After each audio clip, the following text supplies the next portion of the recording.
How the fuck are you guys still friends after all these years? You guys It are makes Well, no we sense. formed our own tribe, the Chickasaw Suck-a-Dick Indian Nation. We was formed, and then, we were our own. No, but we've been friends since then. Played Little League Little League baseball, and we became friends. And he had this tooth. He only had a half a tooth, right? And I go, what happened? And he said, my brother shot it out with a BB gun. And I went, oh man, I think I'm gonna be friends with you, And then since we're 10, we've been best of friends and went through high school. I didn't go through middle school with him because I went to a Catholic school, And You went to Catholic school? Yeah. Wow. Yeah, I know. I'm picturing this. I don't know. I guess the priest didn't find me attractive because nothing ever happened to me. I swear. Maybe you heard about the 2-incher. I was an Pat altar Patterson boy. did though, right? I did get the magic wand, which was you bend over and he whaps you with this paddle. Oh my You God. thought it was a paddle. Yeah. Little did Who you knows know. what was happening? The Father, the Son, and the Holy Slap. Hey, oh Before we boy. got that, sneak in and get some of the wine that we were going to use for the. No, I'm only kidding. How'd you guys come up with the idea to be pro wrestlers? We didn't. You didn't. No, it just came to us. We Okay. had no fucking choice. Well, he got the kind of he had a scholarship to go play college ball. He had to get his grades up. He went to a junior college, and while he was there, he hit the hall monitor overhead with a keg of beer. What? So that I don't know why. Or While he was how. getting his grades up, he hit the hall monitor with a keg Yeah, of well, during where they were at their fraternity there or dorm, and then I was in the Army, and was in for about 2-3 years, and then they had a weight thing, and I was 210 pounds, and I had to be 208. So I come home, and he's already getting shit canned out of the college thing, and he goes, "Do you like it in there?" I said, well, not really anymore. My two buddies that were in already had left. They're the ones that got me in, Lorenzo and Hoots. And all of a sudden, he goes, well, I said, well, they got me on this weight thing. If I don't lose the weight, they said they're, honorable discharge. But at the time, they were really thinking on the weight. So we proceeded to eat 30, 40 cheeseburgers a piece of McDonald's. I was home for a 30-day leave. I came back at like 250, and they freaked out. And they said, Drizovich, you got a month to lose it. You're out of here. And I said, okay, whatever. And I couldn't lose that much in that amount of time. Got an honorable discharge and everything. But the real crazy thing was, this is the 80s now, 1981, 82. Go from there, 2009 or 2010, Jimmy Hart asked me, and it was me, Greg the Hammer, Jimmy, and Jimmy got the thing set up, and two divas, SoCal Val and Brooks. Is it Kelly Brooks? She was in TNA. Okay. But anyway, we all went over, and we were there for 31 days in Iraq, and we were gone from in the morning. We'd leave, spend 4 hours at each base. And it was a great thing to see, and the soldiers were so happy, and for me to give back, and I was already in there, but to see how our soldiers were treated over there, and they're playing the Kardashians over here, and not even showing what our troops were going through. It was an eye-opening experience. So but you the got to thing come was, full circle, kind of. You got to go from being in the Army to wrestling in front of the Army. But my good old friend Jimmy Hart kind of slid one by me because he knows I like beer.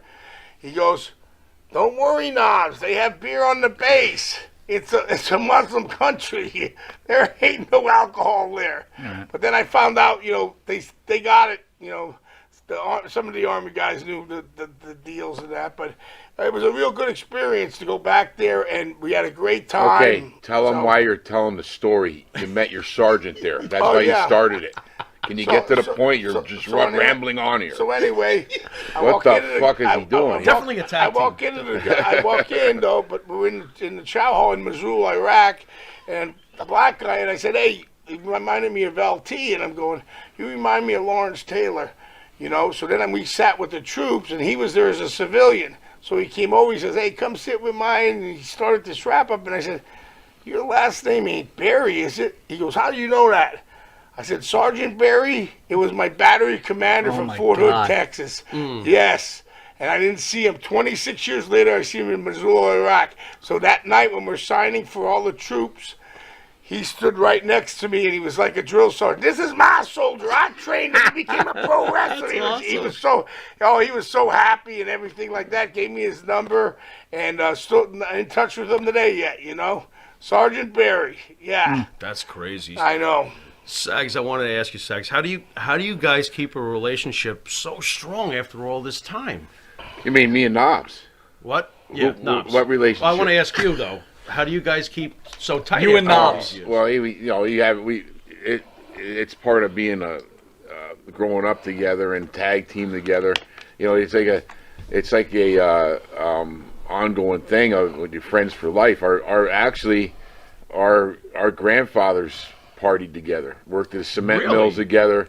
They drove Harleys together back in the 30s and 40s when all that kind of stuff. But your parents didn't pair you guys up. You just met in the playground? No, I actually was tried out for baseball down in my neighborhood, and they cut me, and I came home and was pissed off, and because my old man would tell me, take your fucking glove and your thing, you go up and prove yourself up there. You know what I mean? All the other kids had their dads out there up the coach's ass and all that stuff, you know.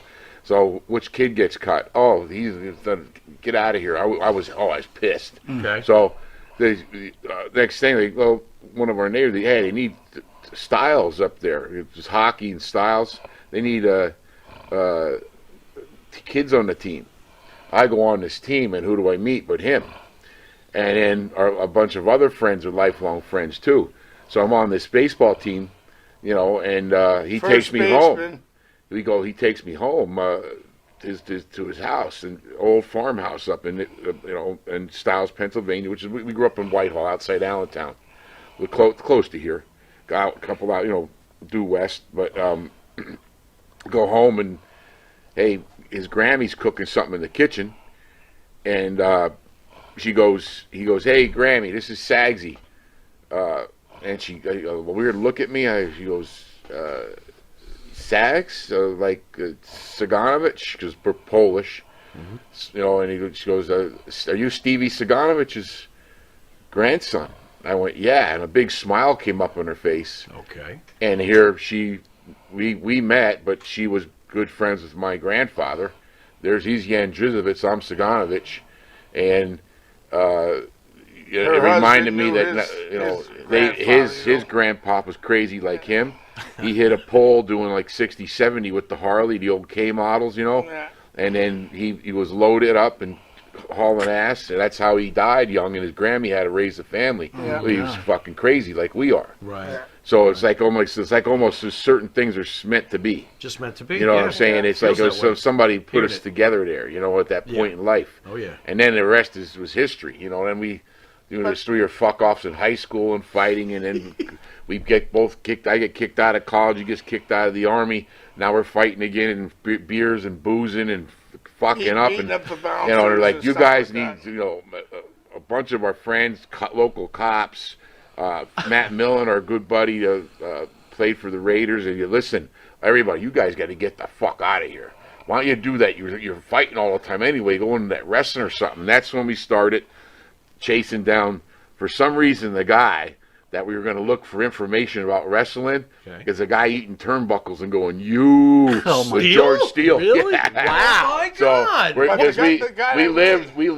I lived 2 miles from Mag Hall. Okay. Where they taped WWF, the old Vince McMahon Sr. taped television with George Steele, Gorilla Monsoon, Andre, Ringer's Roost, the bar across the street. All the guys would sit there and drink, then go over and shoot TV. That's where, the thing was there. That's where Snuka hit, Piper hit Snuka with the coconut. Was at Hamburg. Yeah. There you go. They'd shoot in Allentown and Hamburg. Right. And then about a mile and a half from my house, the George Washington Motor Lodge. Yeah.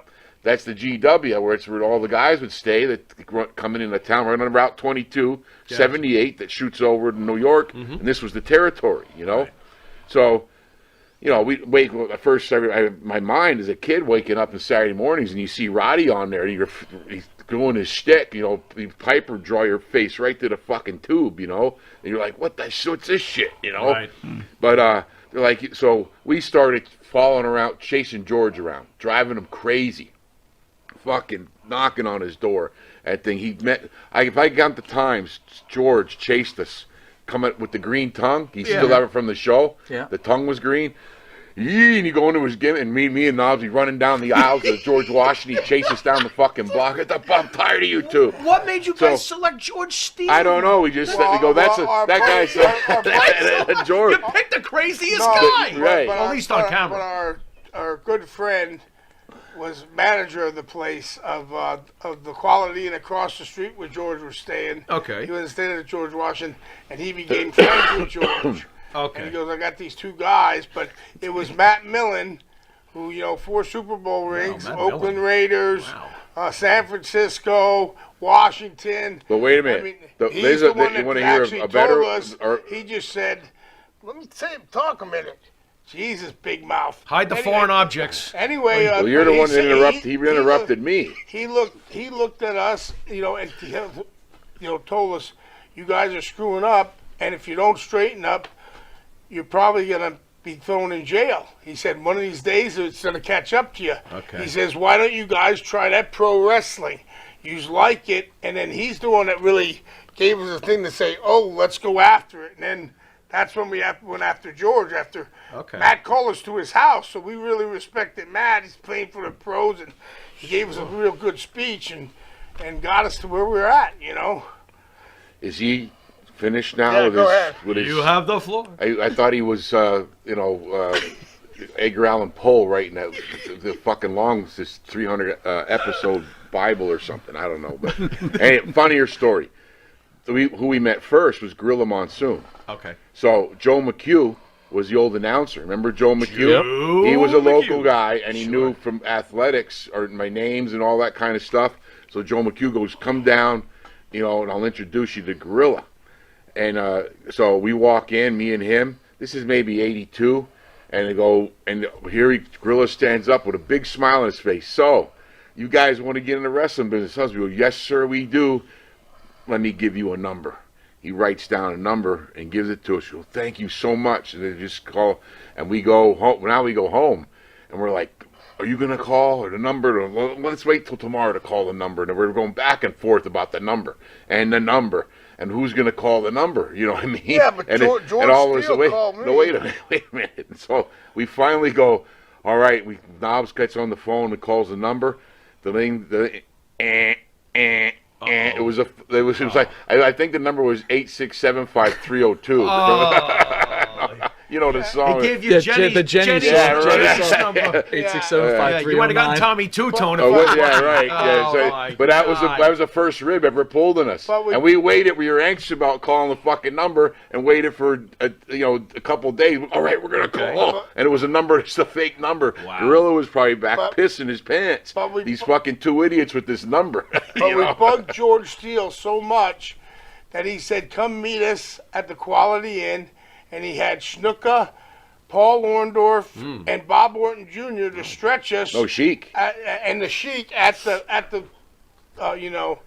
when these guys walk in, and he's working. Jump them. Well, he's we were going to get our ass kicked. And I'm working, and I said, sorry, Mr. Steele, but we're both working. We love to make it, this and that. He goes, well, if you guys are serious, he said, you'll go to Vern Gagne's camp. Yeah. That'll either make you or break you.